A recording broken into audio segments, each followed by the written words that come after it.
ரொம்ப நாளாச்சு இந்த மாதிரி ஒரு ஃபங்க்ஷனில் கலந்துக்கிட்டு. அண்ணன் கூப்பிட்டாரு, இந்த மாதிரி ஒரு ஃபங்க்ஷன் இருக்குது வா அப்படின்னு. ஓகே வந்துடுறேண்ணா அப்படின்னா. என்ன படம் எது என்னோட சொல்ல 9:45 வந்துடும் அப்படின்னு சொல்லி அந்த ஆர்டர் போடுறது தான் அண்ணனுடைய இதுவே. கனியண்ணன் வந்தோம்னா எங்கள் அண்ணனை வந்து அண்ணன் போட்டு வச்சுருப்பேன். அடுத்து வந்து அண்ணனை தான் கனியண்ணன் அப்படின்னு போட்டு வச்சுருப்பேன். இப்படி ஒரு அண்ணன், எனக்கு கூட பிறக்காத ஒரு அண்ணன். 2 பேருமே வந்து நான் பசங்களை தூக்கிக்கிட்டு ஒவ்வொரு ஆஃபீஸாக ஏறி இறங்குவேன். அவர் நாடோடிகளை தூக்கிக்கிட்டு ஏறி இறங்குவார். ஒன்று நான் மீட் பண்ணிட்டு வெளில வரும்போது இவர் எதுக்கு வருவார், இல்லை இவர் மீட் பண்ணிட்டு வெளில வரும்போது நான் உள்ளே போவேன். அப்படி 2 பேரும் அந்த கதையை தூக்கிக்கிட்டு சுற்றும்போது தான் எங்களுக்குள்ளே தெரியும், கனியன்னு தெரியும். ஆனால் அறிமுகம் அப்படி தான் எங்களுக்குள்ளே ஆஃபீஸாக பார்க்கும்போது. அப்புறம் எங்கள் டேரக்டர் சேரன் சார் ஆஃபீஸில் கொஞ்சம் அதிகமாக சந்திக்கிறதுக்கு ஒரு சந்தர்ப்பம்.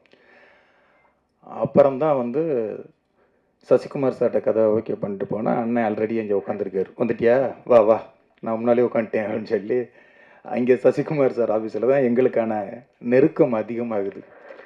அப்போ பசங்க படத்தில் அந்த கதை ஜேபி சார் நடித்த அந்த வாத்தியார் கேரக்டர் அண்ணன்ட்ட தான் கதை சொல்கிறேன். சிறப்பாக இருக்குடா, ரொம்ப நல்லா இருக்கு, வேறு யாராவது வச்சு பண்ணு, நான் நாடோடியில் ஷூட்டிங் போகிறேன் அப்படின்ட்டு போயிட்டார். நடிக்க முடியலை அவர். ஐயா அப்போ வந்து வர வாத்தியாரை நான் தான் ஃபஸ்ட்டு பார்த்தேன். ஏன்னா அப்போ வில்லனாத்தான் பண்ணிட்டு இருந்தார் அவர். அப்புறம் வந்து படம் ஏவிஎம் ஸ்டுடியோவில் வந்து பசங்க படத்தை Sasikumar sir, Ashokkumar sir, Kaniyannan, SR Kathir, நாங்கள் 4 பேர் தான் அந்த டபுள் பாசிட்டிவ் பார்க்குறோம். ஒரு பயம் இருக்கும்ல, ஒரு படம் பண்ணியிருக்கோம், அதுவும் குழந்தைகளை வச்சு பண்ணியிருக்கோம். ஒரு என்னதான் நமக்கு ஒரு கான்ஃபிடென்ட் இருந்தாலும் அது எப்படி ரசிப்பாங்க அப்படிங்கிற ஒரு பயம் இருக்கும். படம் ஆரம்பித்த ஒரு 5 நிமிஷத்தில் அண்ணன் ஹேரே ஹேரே அப்படின்னு கமெண்ட் அடித்து ஃபேன்ஸ் எப்படி பார்ப்பாங்க அந்த மாதிரி அட்ரா குர்ரா அப்படின்னு சொல்லிட்டு அந்த ஒவ்வொரு கேரக்டர் இன்ட்ரோ ஆகும்போது ஒரு ஃபேனாக பார்க்க ஆரம்பித்தார்.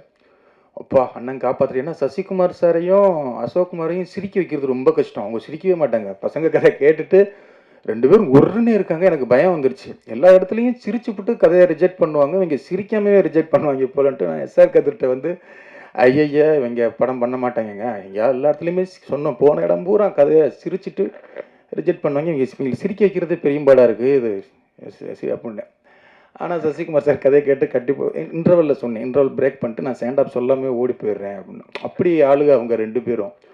இவங்களுக்கு நம்ம படம் போட்டு காமிக்க போகிறோம், இப்போ சிரிக்காமவே அந்த படம் இருக்கும்போது அண்ணன் உள்ளே வந்து அந்த மூடையே மாற்றி விட்டார். டோட்டலாக ஒரு படத்தை கைதட்டி ஒரு சூப்பர் ஸ்டார்ஸ் படங்களாம் எப்படி பார்ப்போம் அந்த மாதிரி பார்த்துக்கிட்டு இருக்காரு. அண்ணன் நம்மளை என்கரேஜ் பண்ணுறதுக்காக பார்க்குறாரா இல்லை உண்மையாகவே ரசிக்கிறாரானா நான் இன்டர்வலில் கேட்குறேன், அண்ணா உண்மையிலே என்னண்ணா ஒர்க் அவுட் ஆகுதா அப்படின்னு. டேய் தங்கம் சூப்பர்ரா அப்படின்னு சொல்லிட்டு அப்போ வந்து அந்த படத்தை பார்த்துட்டு சொன்னார், இந்த படத்துக்கு நான் ஏதாவது ஒன்று பண்ணணும்டா சொல்கிறா அப்படின்னாரு. என்ன படமே முடிச்சது என்ன பண்ணோம் அப்படின்னு சொல்லிட்டு தான் அப்புறம் அந்த அன்பு அப்பாவுடைய கேரக்டருக்கு அண்ணா டப்பிங் நீங்கள் பேசுகிறீங்களாண்ணா அப்படின்னு. பேசுண்டா அப்படின்னு அந்த படத்தை ஃபுல்லாக அப்படி தான் வந்து அண்ணனுக்கும் எனக்குமான நெருக்கம் இன்னும் அதிகமாகுது.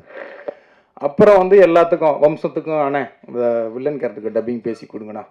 அவரை வந்து ரொம்ப அப்படியே உரிமையாக கூப்பிட்றதுக்கு கோலிச்சோட படம் தூங்கும்போது அங்கே ஒதுங்கும்போது மில்டன்ட்ட வந்து இந்த வாய்ஸ் யார் நல்லாயிருக்கும், இது கனியனை வச்சுக்கோங்க, கனியனை கூப்பிடுங்க, நான் தான் ஃபோன் அடிப்பேன், கனியனா அந்த படத்துக்கு வந்து டப்பிங் பேசி கொடுத்துருங்க வந்துடுவார். பசங்கட்டு நைட் ஷூட்டிங், அவர் 6:30 மணிக்கு ஷூட்டிங், காலையில் ஒரு 10 மணிக்கு ஃபோன் அடிக்கிறேன், அந்த கேரக்டர் கனியனை நடித்தா நல்லா இருக்கும்ல அப்படின்னு திடீர்னு தோணுது.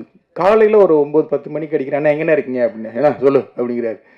இந்த மாதிரி பசங்களில் ஒரே ஒரு சீன் நான் நடிச்சு தர முடியுமா அப்படின்னு.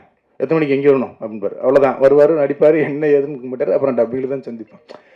அப்புறம் அந்த கொலஞ்சின்னு அந்த நவீன் என்னுடைய அசிஸ்டண்ட் ஒரு படம் பண்ணுறான். அவன் வந்து அண்ணா கனியன்கிட்ட சொல்ல முடியுமா அப்படிங்கிறான். அப்படின்னு அண்ணா அந்த நம்ம அசிஸ்டன்ட்ஸ் படம் பண்ணுறாங்க, அதுக்கு நீங்கள் வந்து நடிச்சு கொடுக்கணும். பண்ணிவிடுவோம் அண்ணா அதே சொல்லி அவ்வளோதான். அது கதையை கேட்குறாரு, சம்பளம் என்ன ஏது என்ன எதுவுமே எதுங்கள ஓகே நடிச்சு குடிச்சிட்டாரு.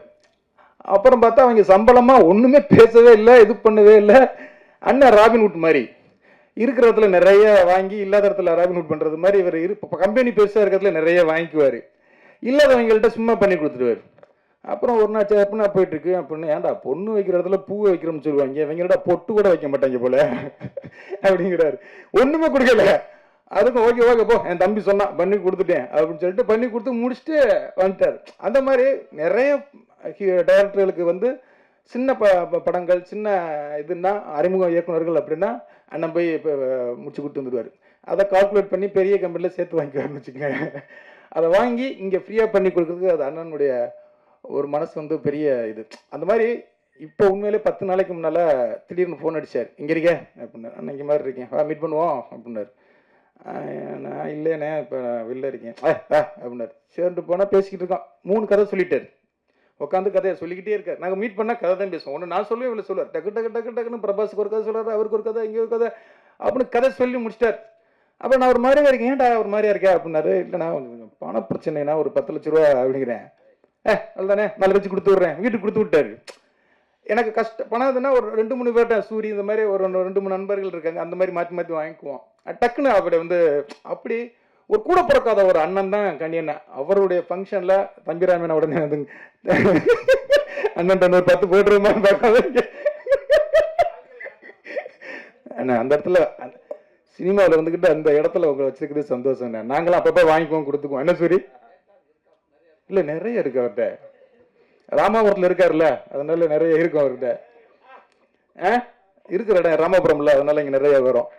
அந்த மாதிரி அண்ணன் வந்து நான் தான் அழகா நிறைய இது பண்ணியிருக்கேன். அந்த அண்ணன் வந்து இன்னைக்கு வா அப்படிங்கும்போது, அதுவும் பாலாண்ணன் வர்றா, நீனும் பாலாண்ணன் தாண்டா அதுங்கணும் அப்படின்னாரு. ரொம்ப சந்தோஷமா இருந்தது. உண்மையிலேயே அந்த டீசர் பார்க்கும்போது நான் எல்லாருமே உட்காந்துக்கிட்டு இருக்கும்போது உள்ள ஒருத்தர் வர்றாரு. மை நேம் இஸ் தன்ராஜ் அப்படின்ட்டு வந்தார் டைரக்டர். எல்லார்ட்டையுமே போய் my name is Dhanraj, my name is Dhanraj அப்படின்றது நான் சூரிட்ட சொன்னேன். எனக்கு உள்ள பார்த்தோன்னா டக்குன்னு சூரி தம்பி வந்துட்டாப்லையே உள்ள அப்படிங்கிற மாதிரியே. அப்படிங்கும்போது அவர் தான் டேரக்டர் அப்படிங்கிறாரு. பாடி லாங்குவேஜே நல்லா இருக்கு சூரி, இந்த படத்தில் ஏதாவது ஒரு இந்த கேரக்டர் ஒரு படத்தில் வச்சுருமா அப்படின்னு சூரினாலும் பேசிக்கிட்டு இருக்கோம்.